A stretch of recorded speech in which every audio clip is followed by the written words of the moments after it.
तमिळ पद्धतीची गवारीची मोकळी भाजी करूया. या भाजीला ते उसली म्हणतात. यासाठी अर्धी वाटी तूर डाळ आणि हरभऱ्याची डाळ आणि आवडीप्रमाणे सुक्या लाल मिरच्या रात्रभर भिजत घालायच्या. सकाळी डाळी उपसून मिक्सरमध्ये हिंग, हळद, मीठ, कढीपत्ता आणि कोथिंबीर घालून हे सगळं वाटून घ्यायचं. एवढ्या डाळींसाठी एक पावभर गवारीच्या शेंगा बारीक चिरून घ्यायच्या आहेत. शेंगा शक्यतोवर अगदी कोवळ्या घ्याव्या.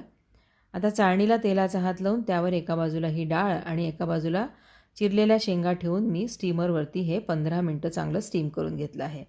कोवळ्या शेंगा असल्या तर त्या 15 मिनटात अगदी छान पूर्णपणे शिजतात. डाळीचा जो भाग आहे तो असाच्या असा पूर्ण निघतो. तो एका ताटलीत काढून घ्यायचा. त्याचे तुकडे करून ते गार करून घ्यायचं. हे आपल्याला अगदी मोकळं करून घ्यायचं आहे. मग काय करायचं, मिक्सरच्या भांड्यात घालून पल्स मोडवर ते 1-2दा फिरवायचं. म्हणजे हे अगदी एकसारखं छान मोकळं होतं. हाताने चुरून तितकं एकसारखं होत नाही. तर भाजीची फोडणी करूया. त्यासाठी 2 चमचे तेल घ्यायचं. तेल तापल्यावर त्यात मोहरी आणि उडदाची डाळ घालायची.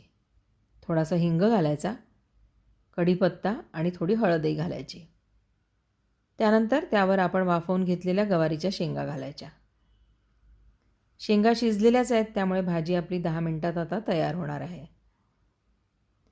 फक्त शेंगांपुरतं मीठ घालायचं आहे कारण डाळीत आपण आधीच मीठ घातलेलं आहे.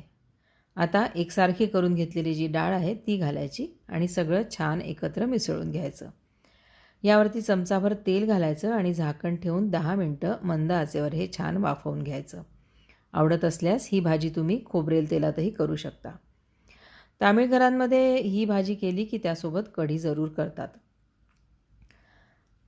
सर्व करताना ओलं खोबरं आणि कोथिंबीर घालायची आणि भाजी केल्यानंतर कढईला खाली जी खरपुडी राहते ती मस्त लाल झालेली खरपुडी कोणाकोणाला आवडते ते मला कमेंट सेक्शनमध्ये जरूर सांगा.